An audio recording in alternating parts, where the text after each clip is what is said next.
Olá pessoal do Direito do Trabalho em Foco, finalmente voltamos com a nossa aula, as nossas aulas sobre súmulas do TST, do nosso colendo e maravilhoso Tribunal Superior do Trabalho. Já falamos mais ou menos o que é súmula, em que pese, vou ver se eu preparo uma aula que fale exatamente como é que se criam as súmulas, né? Na nossa última aula falamos sobre adicional de periculosidade. E hoje nós vamos começar com um tema bem tranquilo, que é uma súmula só, que é sobre o advogado.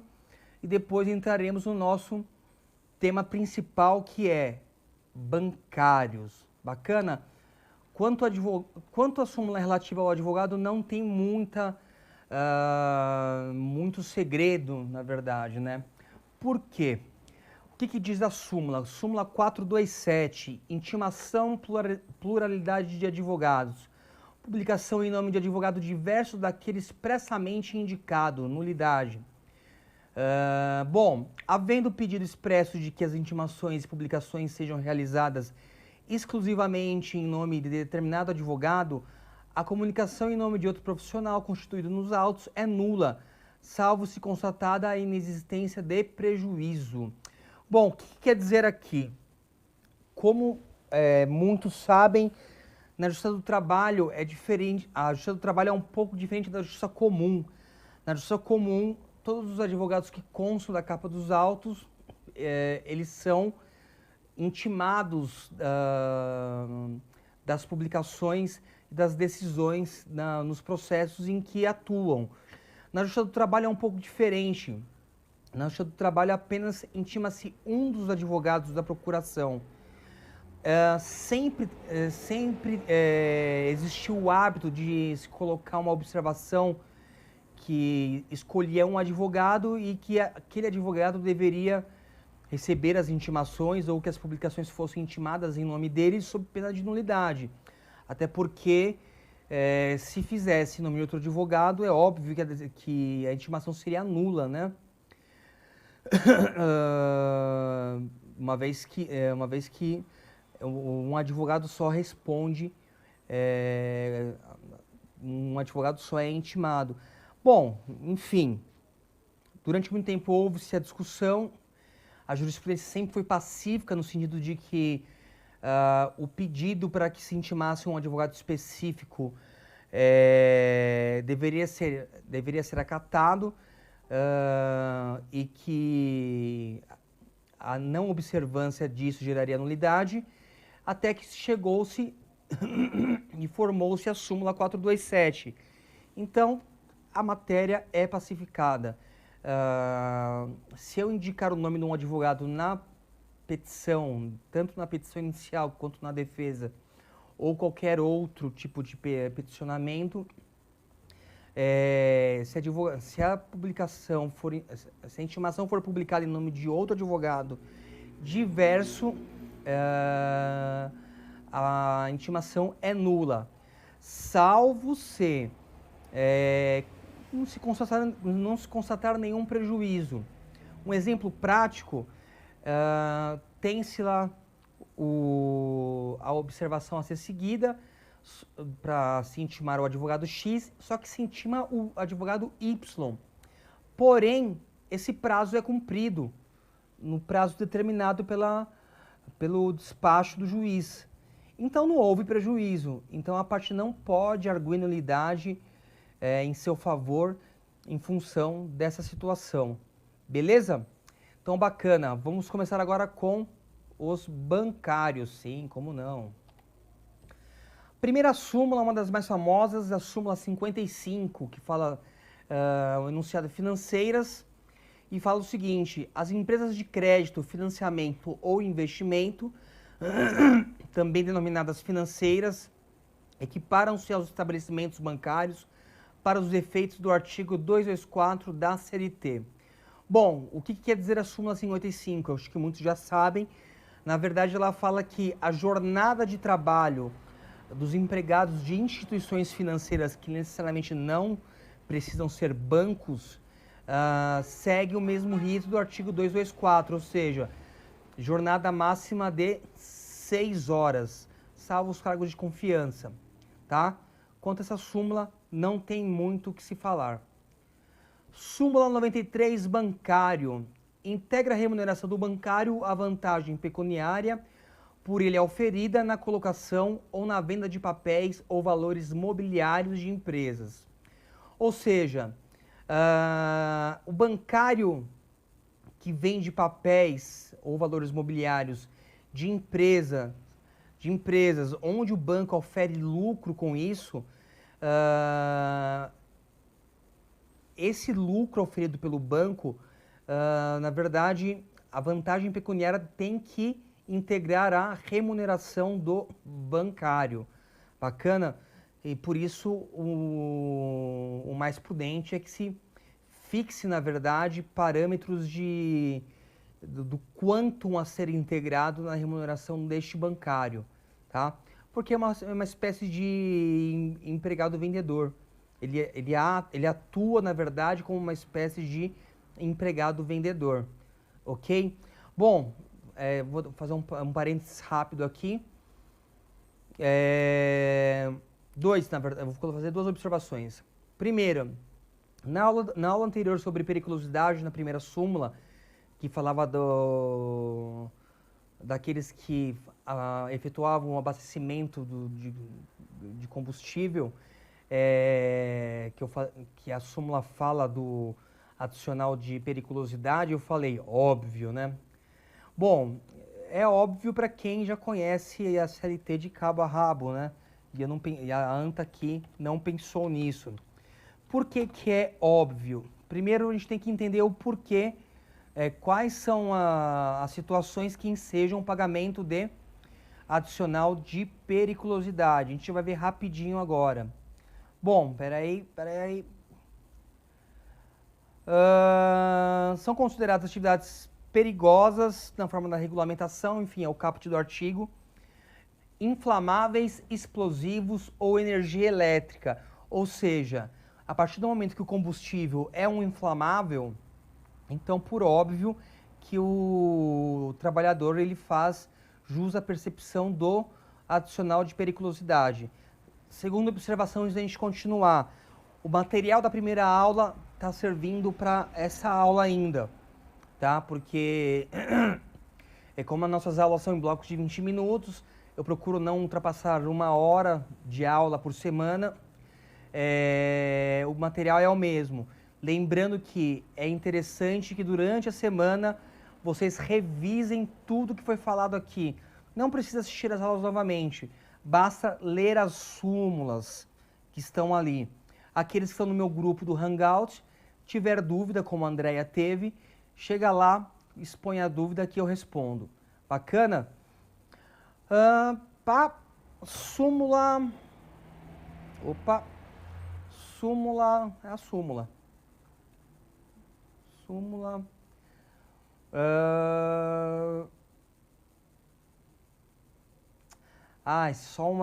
Só fazer um adendo da súmula 93. No slide anterior eu coloquei essa súmula incompleta, desculpa. Vamos falar de novo da súmula 93. Ela fala que integra a remuneração do bancário, a vantagem pecuniária por ele auferida na colocação ou na venda de papéis ou valores mobiliários de empresas pertencentes ao mesmo grupo econômico, se exercida essa atividade no horário e no local de trabalho e com o consentimento tácito ou expresso do banco empregador. Ou seja, aquele empregado que faz venda de papéis de empresas do mesmo grupo econômico do banco, da instituição financeira, ele faz jus ao quê? À integração no salário dos valores negociados. Porém, tem que haver o quê? O consentimento tácito ou expresso do banco empregador. Como é que ocorreria esse consentimento tácito? Simples. Na verdade, basta esse empregado bancário começar a vender papéis de empresas do mesmo grupo econômico, da instituição financeira, e é óbvio que no horário de trabalho, o gerente verificando aquilo e permitindo a atuação desse empregado, temos aí então um consentimento de forma tácita, Bacana? Então vamos lá. Desculpa, viu? Súmula 102, bancário, cargo de confiança. Uma súmula muito importante também. Bom, a parte 1 da súmula fala a configuração ou não do exercício da função de confiança a que se refere o artigo 224, parágrafo 2º da CLT, depende da prova das reais atribuições do empregado. É insuscetível de exame mediante recurso de revista ou de embargos. Ou seja, para eu, banco, em defesa dos meus interesses na justiça, provar a existência do cargo de confiança, ou eu, reclamante, buscando, na verdade, comprovar que eu não exercia cargo de confiança, tem que ser feito através da prova das suas atribuições no banco, no processo ordinário de conhecimento. A partir do momento que eu estou no recurso de revista, já eu passo para um momento extraordinário. Embargos, que é um recurso que está acima do recurso de revista, não são os embargos declaratórios, também não cabe eu fazer essa comprovação. Bacana? Parte 2 da súmula. O bancário que exerce a função a que se refere o parágrafo 2º do artigo 224 da CLT e recebe gratificação não inferior a 1/3 do seu salário, já tem remunerada as 2 horas extraordinárias excedentes de 6. Bom, como eu falei, o bancário ele tem jornada de 6 horas, salvo aqueles que possuem cargo de confiança bancário, que eu vou ler para vocês aqui. Ai, meu Deus, que fiz caquinha aqui. Só um minuto. Vamos lá. Estou aqui com a minha CLT informatizada. E eu acho que eu estou ficando cego. Parágrafo 2º do 224. As disposições desse artigo não se aplicam aos que exercem funções de direção, gerência, fiscalização, chefia e equivalentes, ou que desempenhem outros cargos de confiança, desde que o valor da gratificação não seja inferior a 1/3. Bacana. Por que eu li o parágrafo 2º do artigo 224? Porque o cargo de confiança bancário se diferencia do cargo de confiança previsto no artigo 62 da CLT, que é um cargo de gestão, propriamente dito. Já o cargo de confiança bancária necessariamente não precisa ser um cargo de gestão, tá? Cargo de fiscalização configura cargo de confiança. O gerente de agência que não tem cargo de gestão, não tem cargos de mando no banco, também possui cargo de confiança bancário. E outros cargos que aí que abre-se um leque que, na verdade, cabe ao juiz interpretar se esse cargo é ou não de confiança bancária. Por quê? Porque o parágrafo 2º, ele não exaure, na verdade, os cargos de confiança bancário. Bacana? Vamos lá. A parte 3 da súmula 102. Ao bancário excedente de cargo de confiança... não, vamos voltar à parte 2, que fala que já tem remuneradas 2 horas extraordinárias excedente de 6. Esses empregados bancários do parágrafo 2º do artigo 224 da CLT, na verdade, eles não... a jornada de trabalho deles não é de 6 horas, mas sim de 8 horas. E para isso, esse empregado ele ganha uma gratificação de 1/3 do seu salário, que já remunera essas 2 horas excedentes. Bacana? Agora sim podemos passar para o item 3 da súmula 102. Meu mouse deu pau de novo? Não. Tá. Ao bancário exercente de cargo de confiança previsto no artigo 224, parágrafo 2º da CLT, são devidas as 7ª e 8ª horas como extras no período em que se verificar o pagamento a menor da gratificação de 1/3. Bom, traduzindo em miúdos, se esse empregado bancário que possui cargo de confiança enquanto ele receber uma gratificação menor de 1/3 do salário dele, a 7ª e 8ª horas serão consideradas como extras, devendo-se pagar também o devido adicional de horas extras. Bacana? Mas apenas no período em que se verificar que essa gratificação de 1/3 está sendo paga a menor. Bacana? A quarta parte da súmula fala: o bancário sujeito à regra do artigo 224, parágrafo 2º, ainda o cargo de confiança, da CLT, cumpre jornada de trabalho de 8 horas, sendo extraordinárias trabalhadas além da 8ª. Isso não tem muito segredo, ou seja, se a jornada do empregado de confiança bancário é de 8 horas, a partir da próxima hora, considera-se hora extraordinária, devendo-se pagar o respectivo adicional. Ok? E aqui agora é o bolo, não é o bolo da cereja ainda. Bom, aqui na parte 5 da súmula, na quinta parte da súmula fala: o advogado empregado de banco, pelo simples exercício da advocacia, não exerce cargo de confiança, não se enquadrando, portanto, na hipótese do artigo 2º, no parágrafo 2º do artigo 224 da CLT. Aqueles que são concurseiros e prestam exame de ordem, essa parte da súmula 102 é uma das partes favoritas do examinador quando ele vai questionar o candidato acerca do bancário. E geralmente é para falar que o advogado de banco não se trata de cargo de confiança.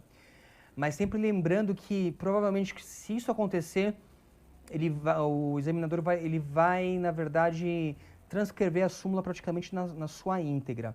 Bacana? Então, vamos lá. Parte 6 da súmula 102. O caixa bancário, ainda que caixa executivo, não exerce cargo de confiança, se perceber gratificação igual ou superior a 1/3 do salário do posto efetivo.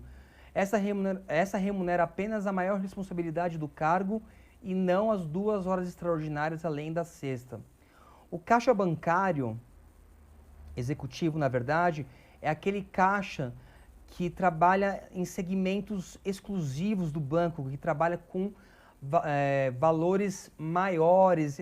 É um segmento diferenciado do banco. E nem por isso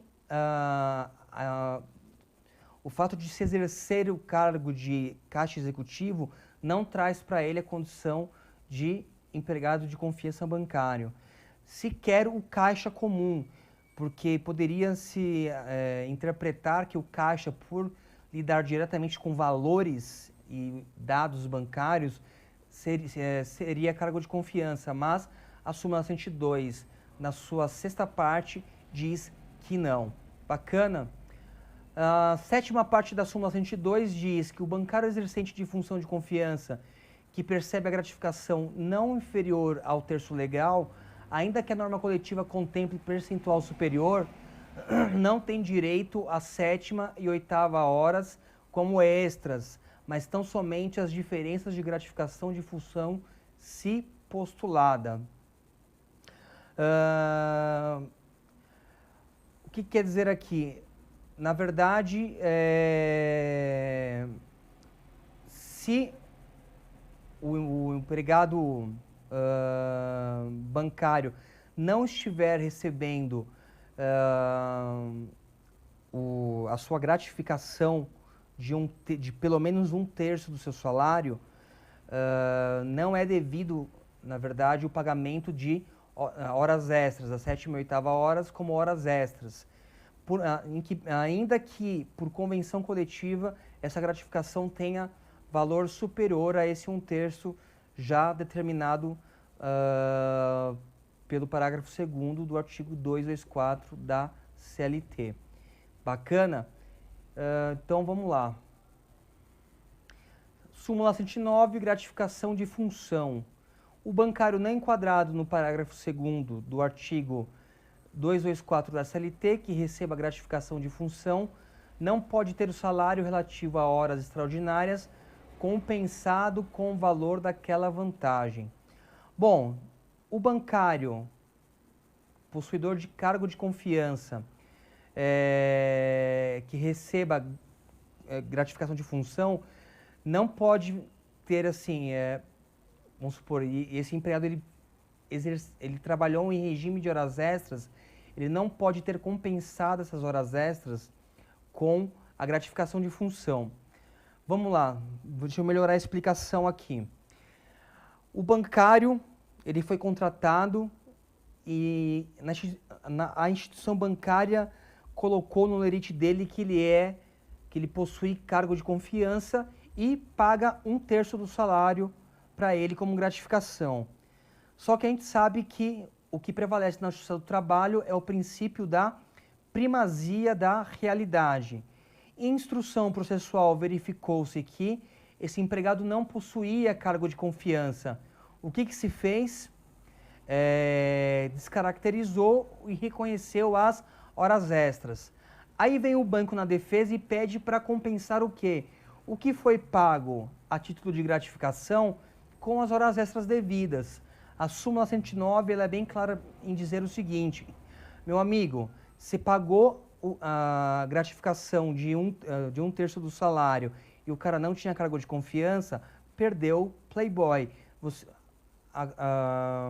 Os valores não serão compensados e você terá que pagar as horas extras referentes às horas após a 6ª hora. Bacana? Deixa eu ver quantas faltam aqui. Bom, eu vou dar uma pausinha por aqui. Daqui a pouco a gente volta com o segundo bloco da aula. Não sai daí, vai tomar uma aguinha, fazer um xixi, fumar um cigarrinho, depois vocês voltam aí, tá? Vou ficar por aqui. Um grande abraço, até mais.